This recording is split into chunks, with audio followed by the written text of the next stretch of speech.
Muchas gracias por estar aquí, Adela. Vamos a tener una conversación. Espero que sea, como siempre, una conversación muy aleccionadora. Adela Cortina es conocida, pero de todas formas corresponde hacer una muy breve presentación, ¿no? Catedrática de Ética y Filosofía Política en la Universidad de Valencia. Es académica de la Academia de Ciencias Morales y Políticas, la primera mujer que entró en esa academia en el año 2008, creo. En fin, directora de la Fundación ENNOR, además profesora en el sentido más completo del término, docente y comprometida en cuestiones cívicas también a lo largo de todo su currículum. Por tanto, es una persona que tiene un perfil no solamente académico, sino también social e incluso podríamos decir, sin que eso signifique ningún peyorativo, mediático.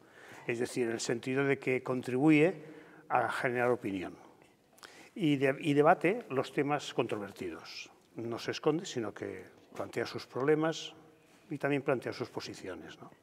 Bueno, en esta ocasión vamos a tratar un poco de enfocar un tema que nos interesa mucho, yo diría que a todos los profesionales, pero especialmente creo que las personas que trabajamos con personas o que nuestros efectos tienen efectos en otras personas, quizás nos preocupa especialmente hasta qué punto y en qué medida nuestro ejercicio profesional realmente responde a lo que debe ser una profesión, ¿no? Esto en ocasiones te he referido a que se puede ejercer una actividad laboral con unos fines más o menos instrumentales o basado en unas razones más o menos instrumentales o unas razones más o menos morales, ¿no?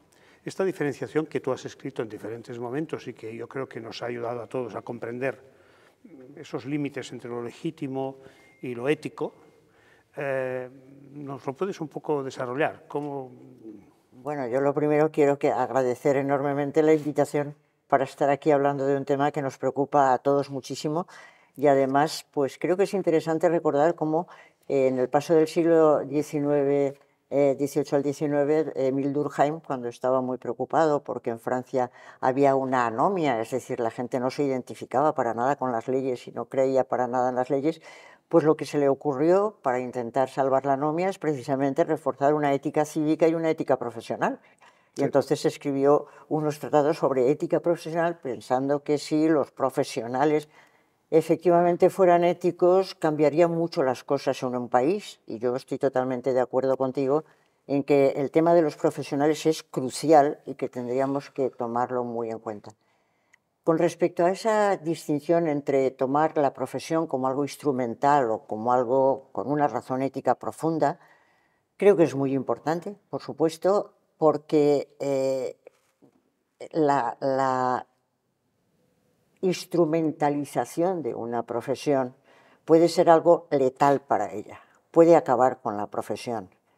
Podríamos pensar que un sicario es un profesional, porque es alguien que practica unos medios, que tiene unos instrumentos, que alguien le encarga que mate a otro y entonces con su instrumento acaba matando a otro y entonces pues que el sicario es un profesional porque utiliza medios para determinados fines. Yo creo que hay que darse cuenta de entrada que lo que hace a una profesión es el fin y no los medios, como ya decía Aristóteles. Lo importante es el fin, a dónde se dirige esos medios, esas técnicas que hoy en día son maravillosas y superabundantes, hacia dónde van y cuál es la meta. En ese sentido, creo que conviene recordar siempre que una profesión no es algo que una persona practica por sí sola, sino que quien entra en una profesión entra ya en un cuerpo profesional, en un conjunto de colegas, de profesionales que persiguen una meta. Y ahí es donde creo que está la clave de la profesión, en que persiguen una meta y hay que saber cuál es esa meta y, sobre todo, si la meta es buena. Eso es lo que distinguiría a quien utiliza la, llamemos, profesión en un sentido instrumental de quien toma la profesión en serio por la meta moral a la que va dirigido. Cada profesión tiene una meta y a mí me parece que es muy importante que cuando se vaya a estudiar una carrera o cuando se vaya a reflexionar sobre algo de esto, se trata de ver, en primer lugar, cuál es esa meta. Y si estamos hablando de la sanidad, a mí siempre me pareció muy interesante aquella propuesta que hacía el Hastings Center cuando hablaba de las metas de la sanidad y decía que había 4, que eran prevenir la enfermedad, curar lo que puede ser curado, cuidar de aquello que no se puede curar, con toda la medicina paliativa, y ayudar a morir en paz. Creo que cuando alguien quiere estudiar medicina, enfermería, es importante que sepa esto. Es importante que piense sobre todo que todas las técnicas que utilice, que pueden ser múltiples y variadas, van encaminadas a conseguir estas metas. Por eso creo que la actividad profesional es muy seria, es una actividad cooperativa entre distintas gentes que tratan de perseguir una meta que es una buena meta. Sí, lo que pasa es que es cierto, pero es verdad que entre esos bienes internos, ¿no?, a la actividad y los bienes externos, las profesiones a lo largo de la historia también se han decantado más o menos hacia unos u otros. ¿Tu perspectiva en este momento en torno a las profesiones como las que estamos comentando, cómo lo valoras? Es decir, ¿en qué medida se está ejerciendo realmente? Es difícil generalizar, ¿no? Pero en el momento actual y en el contexto social y económico actual, la verdad es que muchos profesionales se mueven por intereses, lógicamente, probablemente legítimos, que pueden desvirtuar o pueden iniciar procesos de pérdida del norte, ¿no?, de cuáles son los bienes internos y los externos. ¿Tú cómo ves la situación de las profesiones, sobre todo de las profesiones que están trabajando, por ejemplo, en el caso de salud, ¿no?, En el caso de de la educación salud, o de la justicia, o de la justicia, ¿no? o de la justicia, o de los medios de Los medios de comunicación, comunicación muy que importantes. es un tema importantísimo, Sí, porque yo creo que en todos esos casos, como tú decías, se trata de intervenir en procesos humanos. Al fin y al cabo, estamos interviniendo en la vida y tenemos que preguntarnos cómo hay que hacerlo y hacia dónde hay que hacerlo. Yo veo que hay una diferencia enorme entre unas personas y otras, entre unos grupos y otros, entre unas profesiones y otras, que efectivamente, como tú has dicho, me temo que no se puede generalizar en absoluto. Pero lo que sí que se puede ver es que a lo largo de toda la historia y ahora también, los medios externos que decíamos o los fines externos de la profesión han tenido un enorme peso. Y por hablar del autor este que comentamos en tantas ocasiones, pues él hablaba de que hay 3 bienes externos que serían el dinero, el prestigio y el poder. Un profesional es alguien que consigue un cierto dinero, más en unas profesiones que otras. Si quiere mucho dinero no hace falta que se meta en educación, más vale que se meta en otro tipo de profesión. Está el prestigio, se puede conseguir muchísimo prestigio y hay intelectuales y profesionales que se dejarían matar por el prestigio. Eso lo vemos clarísimamente. Y luego está el poder, que el poder siempre es maravilloso para los medios de comunicación, para la sanidad y para todos los grupos. Yo creo que siempre la lucha en el profesional ha sido entre los bienes externos que se consiguen en todas las profesiones y el bien de cada una de las profesiones.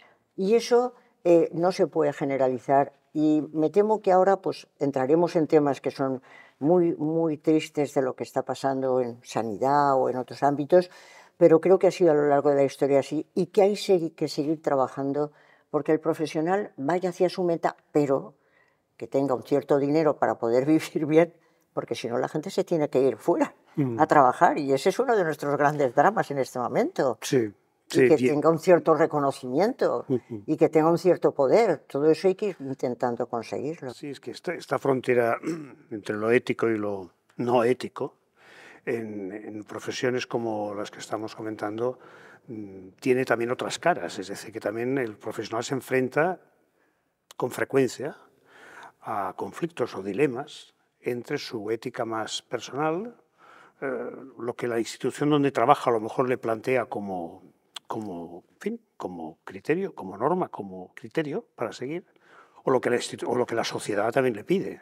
En esa especie de conflicto, ahí también hay una cuestión importante de toma de decisiones, que ya no solo es el prestigio, el poder o el dinero, sino en qué medida mi ética personal está por encima de la ética institucional o en qué medida la ética social me puede obligar a una cierta ética personal, sobre todo en cuestiones más controvertidas, ¿no? ¿Esto cómo lo...? Mira, yo te diría que hablando de una profesión nada más, porque si hablamos de todas va a ser muy complicado, si hablamos, por ejemplo, de la profesión sanitaria y de las profesiones sanitarias y sobre todo de las decisiones que tienen que tomar el médico, que al final es el que se hace responsable de las decisiones que se toman, aunque haya un equipo médico, Yo creo que es muy interesante seguir recordando que hay un principio fundamental que es el de autonomía del paciente.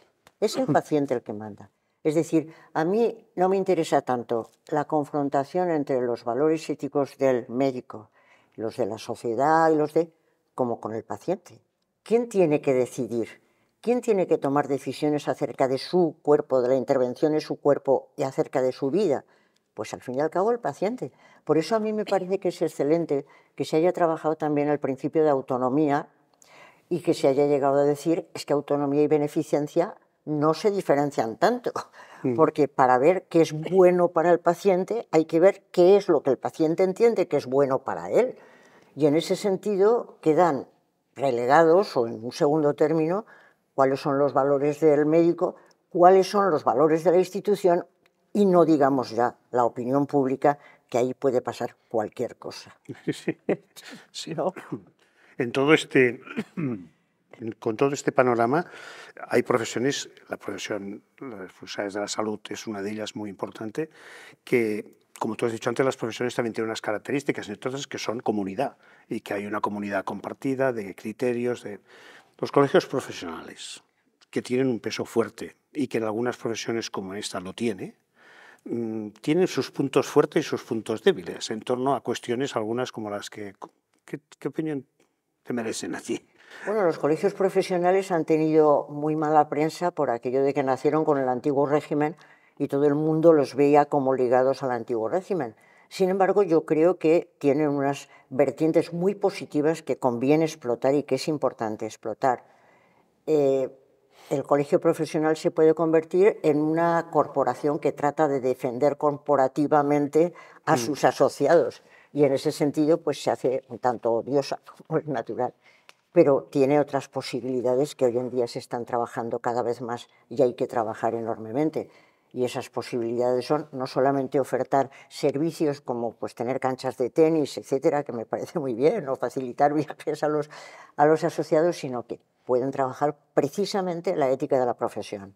Es decir, junto con los colegiados, los colegas, pues trabajar, bueno, cuáles son los puntos clave de nuestra profesión, cuál es la ética de nuestra profesión, cómo podemos llevarla. Muchos tienen el código deontológico, código ético, pero además pueden organizar seminarios, discusiones sobre cómo plantear los temas. Y en ese sentido pueden ser de una ayuda enorme y además difundir en la sociedad cuáles son las preocupaciones, en este caso de la clase sanitaria, es decir, médicos, enfermeras, qué preocupaciones se encuentran y que la sociedad pueda también participar. Tienen una posibilidad muy grande.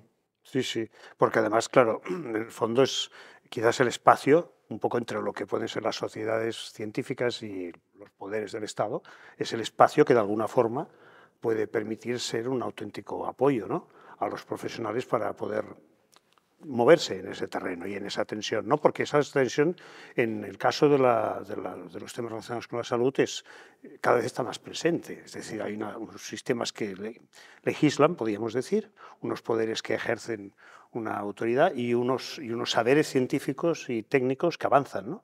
Entonces, ahí en medio, ese espacio de comunidad compartida, ¿no?, quizás tiene más relevancia que hace unos años, ¿no?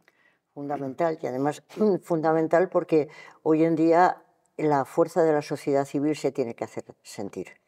Y los colegios profesionales en ese ámbito entre lo científico, lo político, son sociedad civil y la sociedad civil tiene que ser escuchada para todos los temas. Y cuando se tomen decisiones desde el punto de vista legislativo con respecto a cuestiones sanitarias, es preciso escuchar a la sociedad civil. Y ahí los colegios profesionales son perfectos, porque no es que ellos no sean científicos, evidentemente tienen una formación científica enorme, pertenecen al ámbito científico también, pertenecen a la sociedad civil y entonces tienen que ser escuchados para que esas voces estén en la calle y no esas otras voces estrambóticas que están de vez en cuando, que no se sabe ni de dónde vienen ni a dónde van, pero se viralizan. Sí, sí, porque además, precisamente, en el caso de las profesiones de la salud, hay un proceso un poco como de desprofesionalización. Es decir, que en el sentido de lo que estamos hablando ahora, es decir, la sustitución, no, la incorporación de niveles cada vez más complejos, ¿no?, técnicamente hablando, a la práctica médica, por ejemplo, puede producir una cierta pérdida de, entre comillas, diríamos, de esa dimensión más vocacional,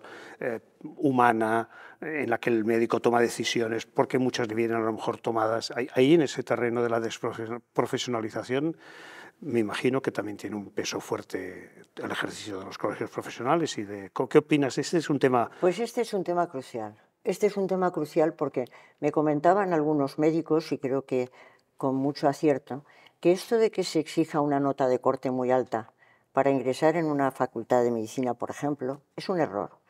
Porque al final pueden llegar personas no vocacionadas, pero con una nota muy alta.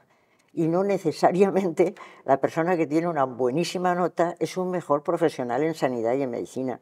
Yo recuerdo que un médico me dijo una vez en una charla: oiga, le voy a ofrecer algo para que lo tenga, para usted, médico que compadece, mejor medicina ofrece.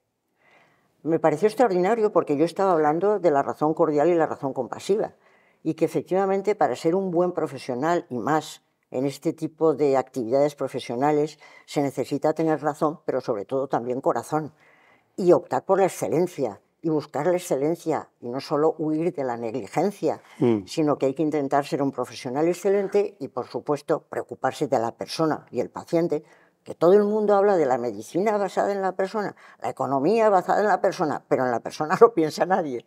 Entonces creo que es fundamental tener estos profesionales vocacionados, preocupados por la persona, que incluso le dan el teléfono cuando al paciente le dice: mire, si tiene algo, llámeme. Esta gente verdaderamente vocacionada, que cuando entras en un hospital te das cuenta de que es. Y entonces este punto es fundamental, porque si el profesional no es alguien entusiasmado con el bien que ofrece, realmente no lo ofrece bien. Sí, porque quizás esta ética del cuidado, en el sentido Exacto. completo del término, está más presente a veces en las profesiones que trabajan más a pie de obra, ¿no? Es decir, por ejemplo, en el mundo de la enfermería.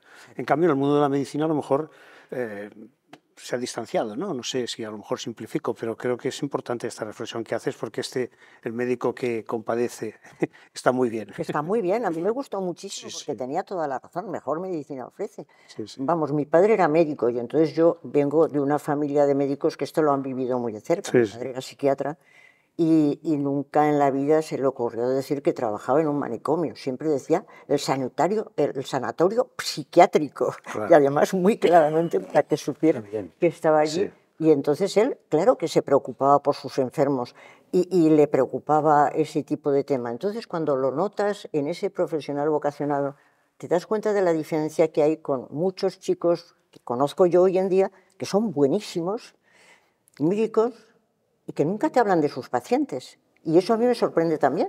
O sea, que no te cuenten que, bueno, nos ha venido un paciente y hemos tenido que hacer... No, parece que estén absolutamente desligados del tema. La profesión es una cosa, yo estoy en unas horas, cumplo, cobro esto aquí, cobro lo otro en otro sitio, entonces me interesa más hacer en este hospital que en el otro, porque en la privada, en la pública...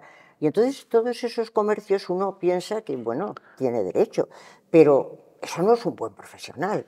Claro, pero eso en este momento yo creo que incluso adquiere una importancia muy notable, ¿no? Porque con todo lo que estos días últimamente estamos leyendo en la prensa, pero que ya hace años que está presente, y que tú has trabajado sobre la inteligencia artificial, por ejemplo, ¿no? O todo lo que son diagnósticos y tratamientos mediante técnicas robóticas, etc. Todo esto es un escenario en el que es fácil dejarse llevar y perder esa dimensión más humana, ¿no? De relación personal, Este es un tema que Pues mira, habrá que plantearse como reto, ¿no? De decir, hay que defender un yo creo espacio que es aquí. el tema de nuestro tiempo en medicina, porque con todas estas nuevas técnicas lo que se puede conseguir, además de que los profesionales cada vez se alejen más de las personas, que eso es letal para una profesión como esta, como pasaría en educación, cuando dicen, sí, ¿lo puedes resolver? No, lo puedo resolver, no, tengo que tenerlo delante. Exacto. Entonces, yo creo que uno de los grandes problemas que nos vamos a encontrar, pues es el de la dichosa telemedicina. Y alguienes dirán, no, pero si eso es fantástico, la telemedicina, tú imagínate que con las listas de espera que hay, lo que puedes acortar a las listas de espera y cómo puedes hacer la atención telefónica en vez de tener la atención presencial, que todo eso es un desastre y tal. Me niego, o sea, me niego, pero en absoluto, enmienda a la totalidad, porque efectivamente la telemedicina acortará las listas de espera, pero ¿a qué precio? ¿A qué precio? Porque el paciente es alguien al que hay que ver presencialmente, hay que explorarle, por supuesto, y eso hoy por hoy tiene que hacerse presencialmente. Pero es que además ver la cara de la persona, que te cuente ella su sufrimiento, que te cuente qué es, que pueda comentar, etcétera, es fundamental para una auténtica medicina. Entonces no se trata de ir recortando presupuesto y consiguiendo que haya cada vez menos puestos de trabajo en sanidad, sino que se trata de darse cuenta de que es algo muy importante, que hay que crear muchos puestos de trabajo y que además tienen que estar bien retribuidos para evitar que la gente se vaya a otro sitio porque cobra más en otro sitio y se comprende que se quiera ir. En ese sentido, la telemedicina o todos los avances técnicos pueden servir como ayuda para tomar mejores decisiones cara a cara con la persona, cara a cara con el paciente, que es el que está siendo afectado por todo esto. Yo voy a citar a Jesús Conill, que además de ser un excelente profesional, pues es mi marido, y él dice, porque trabaja también estos temas muy bien, que una cosa es que el algoritmo te pueda dar unas soluciones y que el algoritmo tome las decisiones. No, el algoritmo no toma las decisiones, da unas soluciones y es el profesional quien tiene que ser responsable de tomar la decisión. Y eso hay que hacerlo con el paciente, porque no puede ser que ignoremos al paciente, que cojamos minería de datos, una gran cantidad de... sale el algoritmo maravilloso con una minería de datos que vaya usted a saber de dónde ha salido. Pero oiga, que ese señor es decisivo, usted se puede ayudar, claro que se puede ayudar con la minería de datos y con todos los datos que se le dan, pero la decisión la tiene que tomar usted con él delante. Y esto a mí me da mucho miedo, no solo en la medicina, sino por ejemplo en el derecho, porque cuando un juez se vea una gran cantidad de expedientes, aplicamos el algoritmo y se ha acabado la historia. No, yo creo que en todo será letal, pero en medicina me niego a la telemedicina.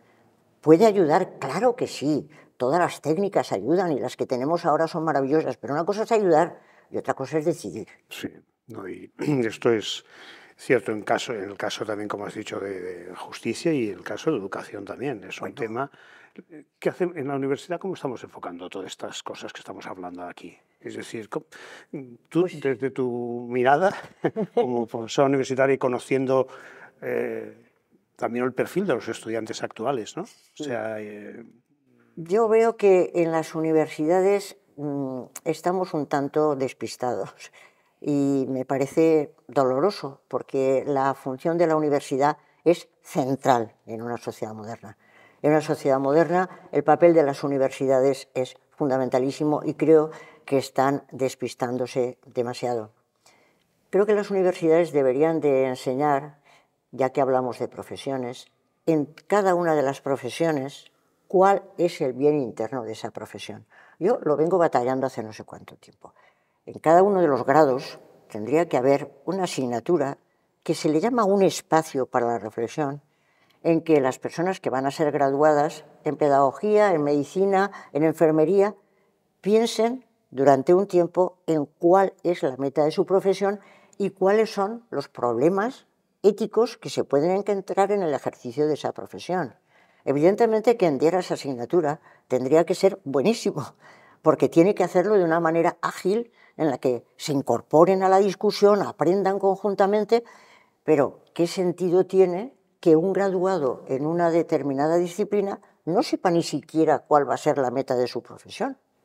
Yo recuerdo a un catedrático de la Politécnica de Valencia, que era muy bueno, falleció desgraciadamente, y me decía, es que cada vez que leo en la prensa que se ha hundido un puente o que una carretera se ha destrozado, pienso, ¿qué profesionales estamos formando? Claro, es que es fundamental, la universidad tiene que pensar en que hay que formar profesionales que sepan cuál es la meta de su profesión y cómo se intenta alcanzar. Y en eso creo que estamos demasiado alejados del tema.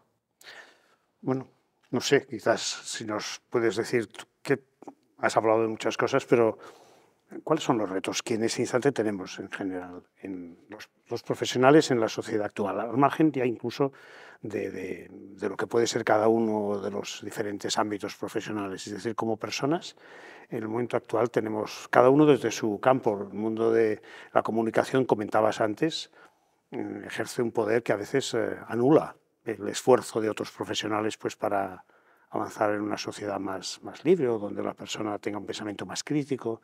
No sé.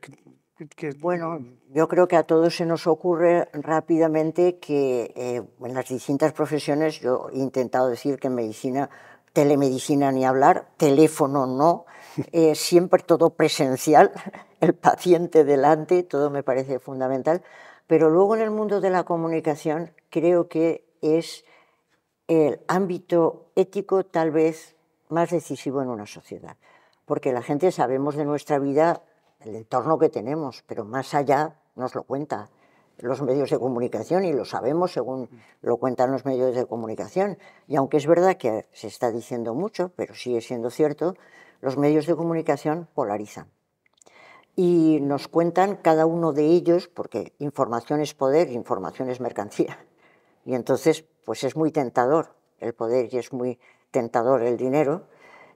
Yo creo que cada uno de los medios parece que se va asignando un puesto y entonces polarizan e intentan polarizar también la sociedad porque es la manera de vender y además pues también se asocian con el poder político para intentar hacer propaganda de unos y de otros. Y es verdaderamente asombroso ver desde que pones la radio por la mañana cómo, desde dónde te cuentan las cosas.